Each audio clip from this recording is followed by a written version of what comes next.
Yeah, again, I guess going back to the fact that like I'll just take USL.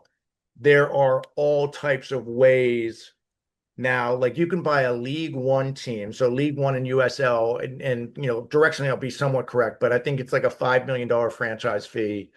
You can I look at like Omaha, it's an incredible market for USL. The ownership group's done a great job. They were playing in a baseball stadium. They're now going to build a proper stadium.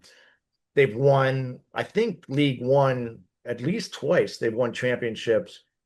But as an example, I mean, getting a group together, finding a good market, launching a team, getting a following, starting connecting to the youth side of it, the boys and girls in that community, finding a pathway for them to have a pathway to being a professional, and then engaging the corporate community, the civic, the philanthropic. Like there's a lot of fun associated with all of this. And again, none of it's for the faint of heart, but on a relative basis, that's not a massive amount of capital versus what it takes to just own a stake of an NFL team or some of these other ones. So, in other words, you can get involved, and I'm just using USL example, but I'm sure we've seen opportunities in pickleball. We've seen opportunity. I mean, there are every week something comes across my plate that if someone has the right capital and they want to roll up their sleeves, you can write a check and I think take an active role, a more active role than not. If they're not, a lot of these emerging leagues are not just looking for money, if you will. They want people who want to roll up their sleeves and really become a part of it. So